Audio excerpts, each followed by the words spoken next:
So today we're going to start with the very last lesson in Unit 1, which is dealing with rational exponents. So basically that means exponents that are written as fractions.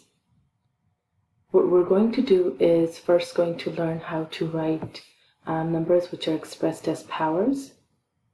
So this is when something is expressed as a power, and to convert it into something which is then can be written as a radical. And then backwards as well, from radicals into powers. So let's first start with when something is given to us as a power here, how do we convert it back into a radical? So in order to know that, you have to remember that whenever you have a base with a given exponent, the top on here stays as a power, as an exponent, and this then becomes the index. The denominator always becomes the index. So that means my base becomes my radicand. Okay, and then the denominator becomes my index, and the numerator here becomes my power.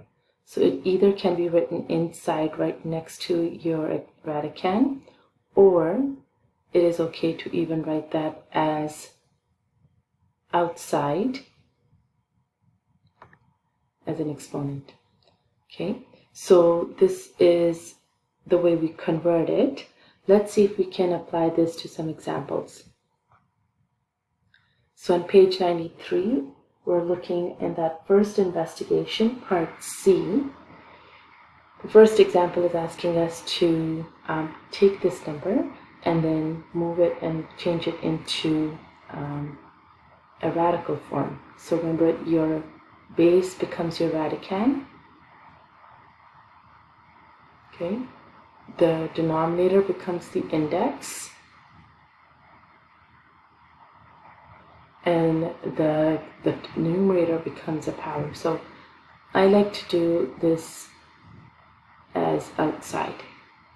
So what does this give me? This gives me 5, because the square root of 25 is 5, and then anything to the power of 1 is just 5.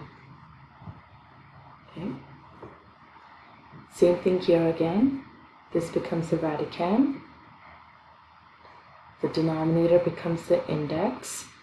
You don't really have to put this to the power of 1 because we know it's not going to make any difference. But just to show you we're going to do that, you could skip that last step if you like. So this becomes 4 to the power of 1, which is just 4. So again in this one, again I know that this will become the index, the 4 will become the index. This time I'm not going to put the 1 because I know it doesn't make a difference. If this was any number other than 1, then I would keep doing that. Okay, so the 4th root of 81 is 3, and that's it.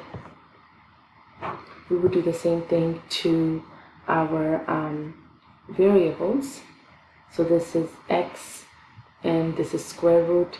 You could put a 2 in there, but remember we usually don't put a 2. So this would just, that invisible 2 goes in here. And because this is a 1, I'm not going to put it here. Again, that becomes my radicand, and 3 becomes my index. This becomes my radicand. 10 becomes my index. A becomes my radicand, and n becomes my index.